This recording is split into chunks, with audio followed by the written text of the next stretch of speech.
Welcome to Facts TV News, where everything is true.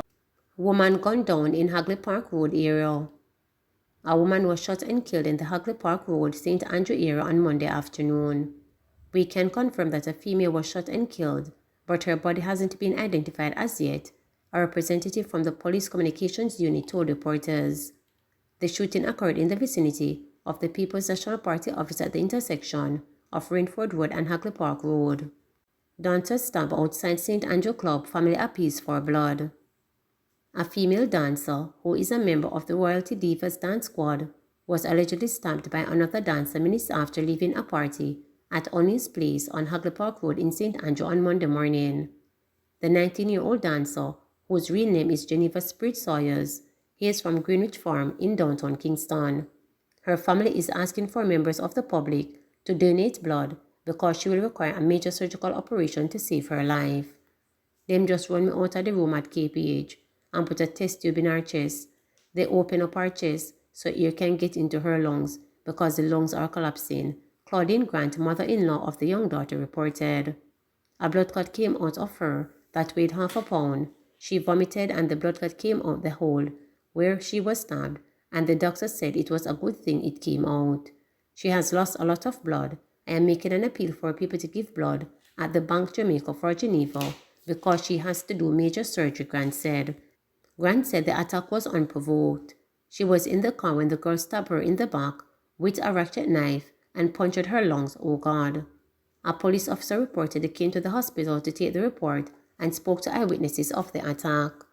Dancehall artist R.T. Boss, who employs Royalty Divas, made an appeal for peace to reign in dancehall. Right now, Jen is in critical condition and will need major surgery. We are asking for prayers at this time because she was stabbed under her arm, puncturing her lungs and one of her arteries. She's critical right now, and for what? Some pity matter. We need peace to reign in the dance hall. Cut out the violence, dancehall artist R.T. Boss told reporters. Scores of Godfrey Stewart students locked out of school.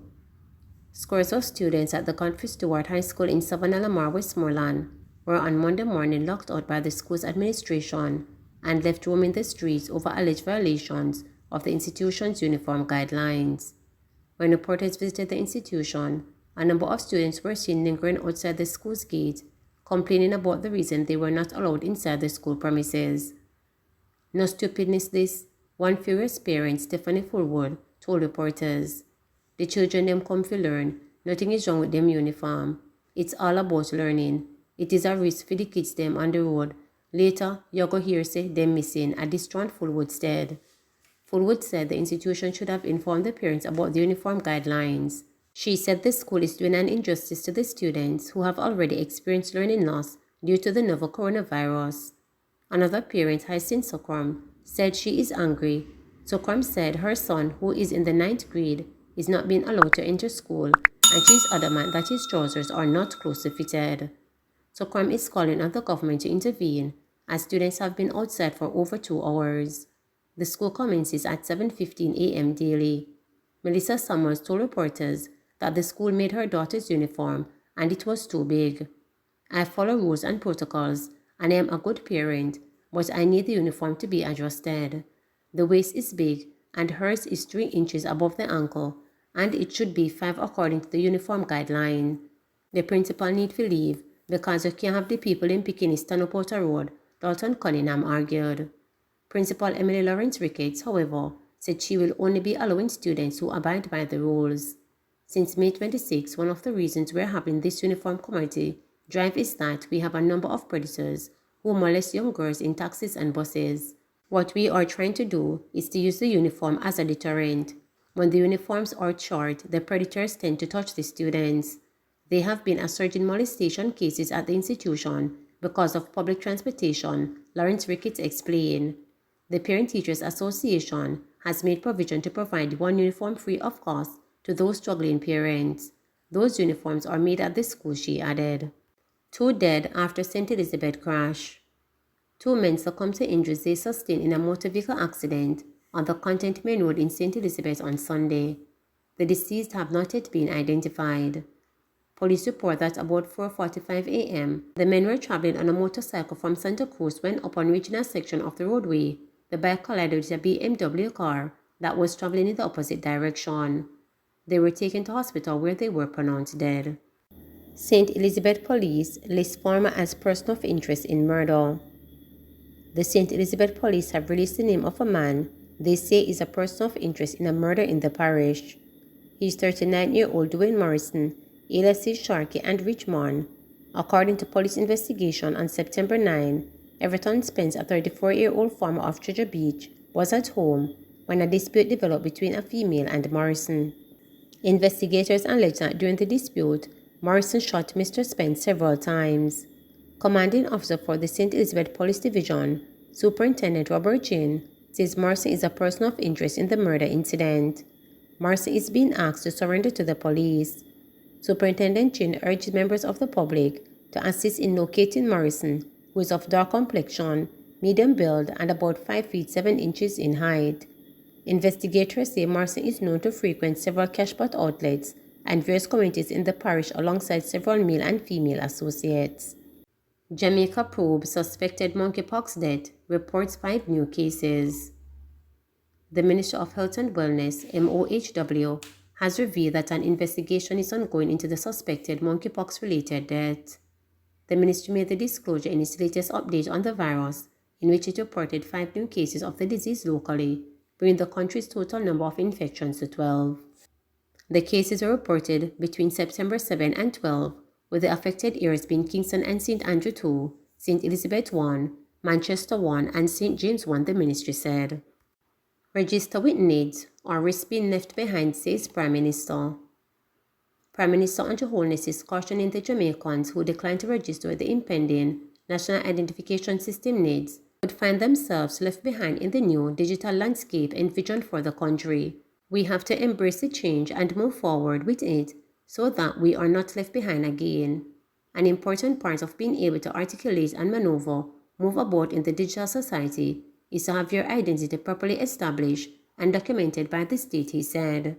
This verification of identity is the aim of needs, which the Prime Minister says is a critical part of the country's inevitable digital transformation. Once we have everyone participating in the needs fully, then we can increase the intensity of moving towards our digital society, he said.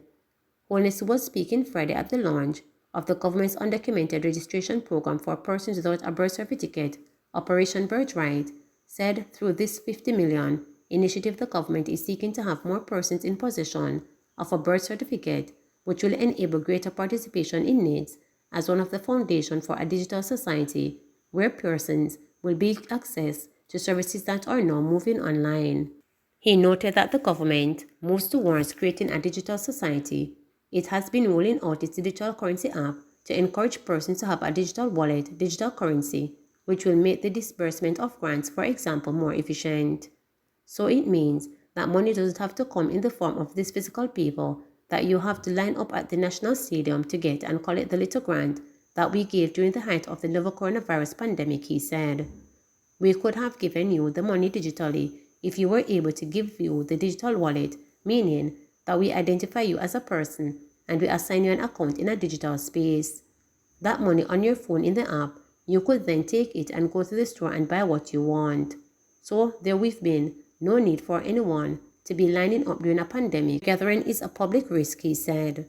He pointed out that during the pandemic, it was recognized that this government's ability to provide welfare services for persons in need was hampered by the lack of system of standardized identification. The government was therefore challenged in identifying some persons to whom the state resources were to be dispersed, he said. Holness argued that there would be further situations where the state will need to provide resources in emergency situations and even regularly, noting that having a digital platform for this disbursement would eliminate the challenges that were encountered regarding identification.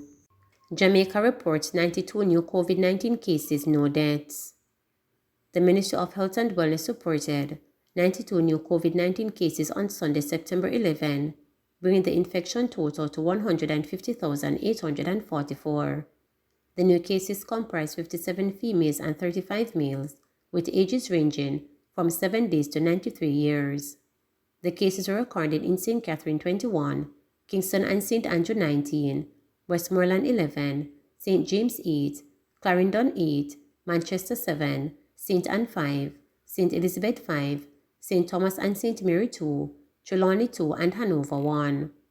There were 86 recoveries in the past 24 hours, bringing the total to 97,598. Currently, 112 people are hospitalized, 33 of whom are moderately ill, 6 severely ill, and 1 in critical condition, the ministry stated. Jamaica's positivity rate for the latest round of testing is 16.3%. Please remember to subscribe, like, share, and click the notification bell